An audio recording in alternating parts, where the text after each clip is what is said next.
संवत्सर, नया वर्ष हिंदू धर्म में क्यों कहा जाता है? आज ही के दिन ब्रह्मा जी ने महाराज सृष्टि की रचना करना प्रारंभ करा था। आज ही के दिन भगवान शिव और ब्रह्मा का संवाद हुआ था। सीधे भगवान शंकर ब्रह्मदेव के पास जाकर बोले थे, हे ब्रह्मदेव, आप सृष्टि की रचना करिए। तो ब्रह्मा जी ने पूछा था, सारे नक्षत्र आपने बनाए, सारे दिन आपने बनाए, सारी घड़ियां आपने बनाई, सारा पल आपने बनाया, मनुष्य की श्वास गिनती, काउंटिंग, अर्थात मनुष्य के शरीर की रोमावली, ये सब आपने निश्चित करी है। नवरात्रि का ये जो आप पहले दिन ही कलश स्थापना होती है और पहले दिन ही आपको ये ज्ञान हो जाए कि बच्चे पूछे कि कलश क्यों रखा जाता है, कलश के ऊपर आम के पत्ते क्यों लगाए जाते हैं, कलश के ऊपर नारियल क्यों रखा जाता है, कलश के ऊपर 9 बार मोली क्यों बांधी जाती है, मोली मतलब लच्छा नाड़ा 9 बार क्यों लपेटा जाता है नारियल के ऊपर, कलश के ऊपर जब रखते हैं।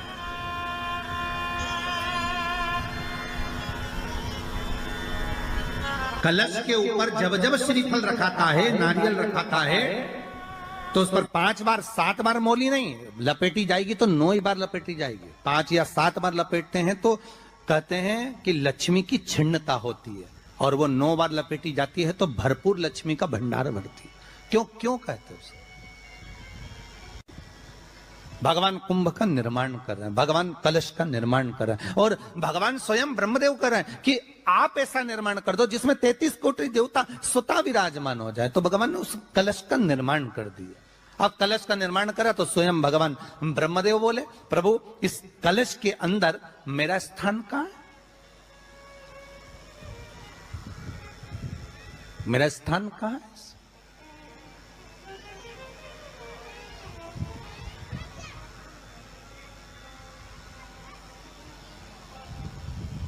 बहुत ध्यान देना महाराज, कलश का जो मुख होता है उस मुख पर भगवान विष्णु का स्थान होता है।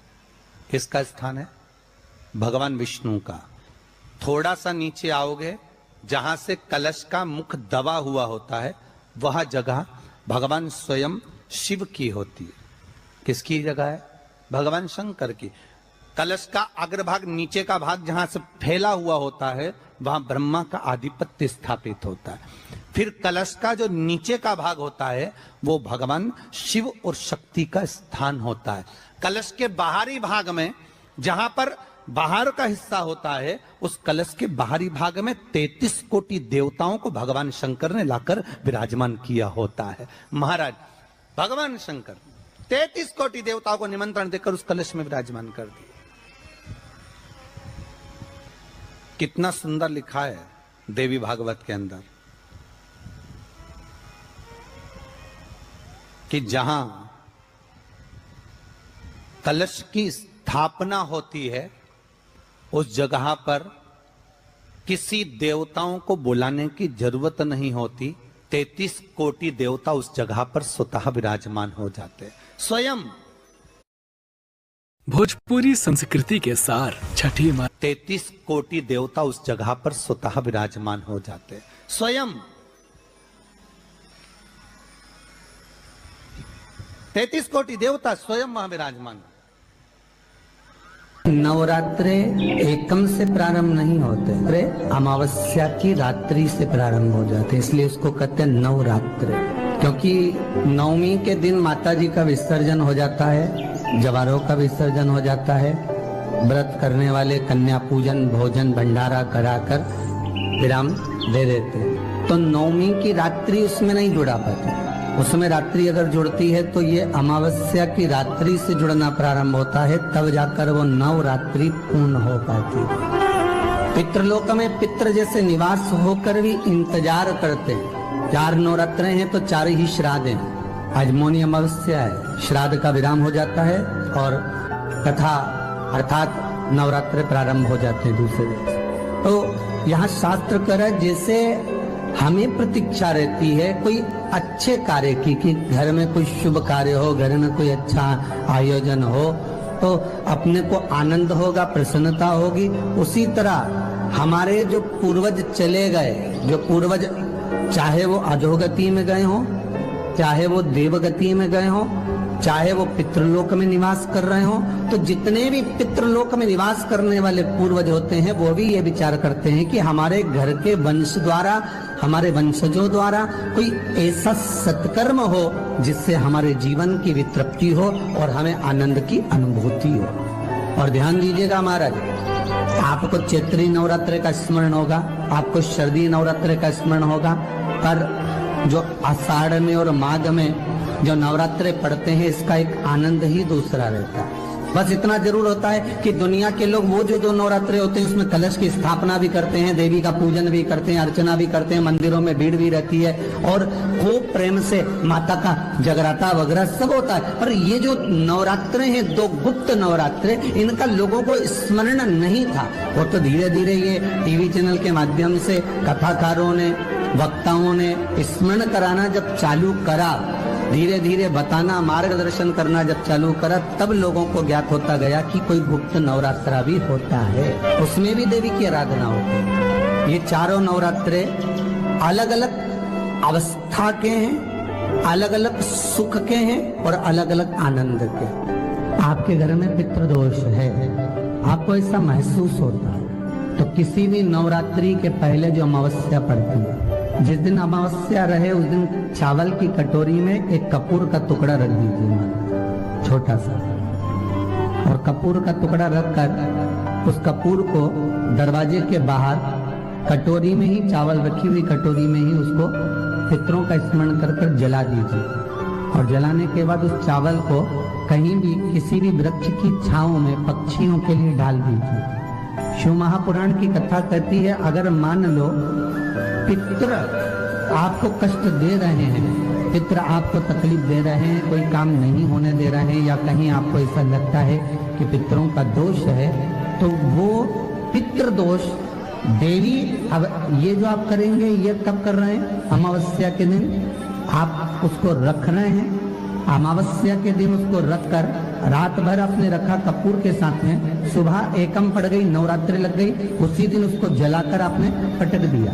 अर्थात उससे देवी और पितृ इन दोनों का आशीर्वाद जो प्राप्त होता है, तो घर में से पितृदोष समाप्त होकर लक्ष्मी की वृद्धि प्रारंभ हो जाती है, कार्य में सिद्धता आ जाती है। और नवरात्रि में भी देवी की आराधना का एक स्मरण का सुख है महाराज।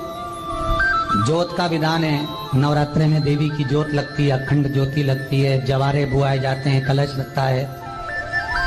ज्योत का भी विधान है, जिसके यहाँ दिया अखंड जलाया जाता है, अगर वो दिए की लो, दिए की बाती अगर दक्षिण दिशा की होती है, तो उसके घर में साल भर में एक घात जरूर होती है। जो दिया अखंड जलता है उसकी बाती का मुख दक्षिण का नहीं होना चाहिए। अगर आपने देवी भागवत का स्मरण करा हो, देवी भागवत को अगर सुना हो, तो देवी भागवत में स्पष्ट किया गया कि पूर्व की ओर मुख करा हुआ दिया, अर्थात पूर्व की ओर ज्योत जो जलाई जाती है वो संपदा की वृद्धि करती है। पश्चिम की ओर मुख कर कर जो ज्योत लगाई जाती है महाराज, वो बेबहू को देती है। और उत्तर की ओर जो मुख कर कर ज्योत जलाई जाती है, उत्तर की ओर जो ज्योत का मुख रहता है, वो आयु की वृद्धि करती है, घर में अकाल मौत को रोकती है। दक्षिण की ओर ज्योत ना लगाएं, अगर आपको लगाना है पूरब की लगाएं, पश्चिम की लगाएं या उत्तर की लगाएं। और जितने दिन महारानी जगदम्बा जगतधात्री दुर्गा भवानी चैत्र नवरात्रि में, शरदी नवरात्रि में, आषाढ़ी नवरात्रि में, आदिकादिक पौष नवरात्रि में हम जगत जननी जगदम्बा की जब स्थापना करते हैं, या हम नूतन घर का प्रवेश करते हैं, या गणेश जी की स्थापना करते हैं, या कोई दुकान को प्रवेश करते हैं, या कोई शुभ कार्य करने के लिए अग्रण्य होते हैं, तो हम कलश की स्थापना क्यों करते? कलश के अंदर आखिर ऐसा क्या विराजमान है कि 33 कोटि देवता उस कलश के अंदर आकर बैठ जाते हैं? आप कोई यज्ञ करने जा रहे हो, आप कोई पोथी पुराण करने जा रहे हो, आप कोई अच्छा कार्य करने जा रहे हो, तो ब्राह्मण देवता कह देते कलश की स्थापना होगी, कलश की शोभा यात्रा निकलेगी, कलश यात्रा निकलेगी, कलश विराजमान होगा। उस कुंभ की उस घड़े की महत्वता कहां से प्रकट हो गई? शिव महापुराण की कथा कहती है महाराज, भगवान ओघड़दानी शंकर स्वयं आद्य शक्ति जगदम्बा से कहते हैं कि जगदम्बा तू क्या चाहती है बोल। तो जगत जननी जगदम्बा कहती है कि जहां मैं हूं वहां शंकर है। ये आपने कह दिया, पर जहां शंकर है वहां पार्वती का होना जरूरी है। उसके लिए सिद्ध करने के लिए एक स्थान ऐसा बनाया जाए जहां पर शंकर विराजमान है और शंकर के साथ पार्वती विराजमान है। तो शिव जी ने कहा पार्वती उसके लिए मैं तुझे एक सुंदर कलश का निर्माण कर देता। अष्टमी के दिन कन्याओं का भोजन कराओ या नवमी के दिन कन्याओं का भोजन कराओ। पर देवी भागवत तो कहती है, देवी भागवत तो वर्णन करती है कि पहले नवरात्रे से लेकर नौमी तिथि तक जितने दिन देवी के होते हैं, प्रत्येक दिन में आप किसी भी दिन कन्याओं का भोजन करा सकते हो। पहली रात्रि से लेकर, पहला दिन से लेकर। पर 9वें दिन तो सवेरे पूजन करके, यज्ञ करके, अनुष्ठान करके देवी को विसर्जन कर दिया। फिर नवरात्रि पूर्ण कैसे हुई?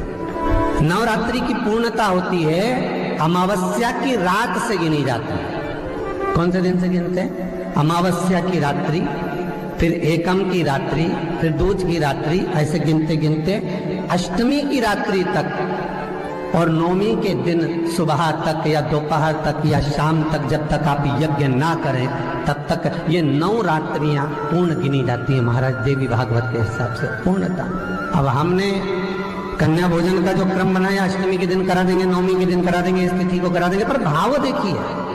शास्त्र कहता है भूखे को भोजन जब कराइए जब उसको भूख लगी हो, और ऐसों को कराइए जिसको जरूरत पड़ रही है।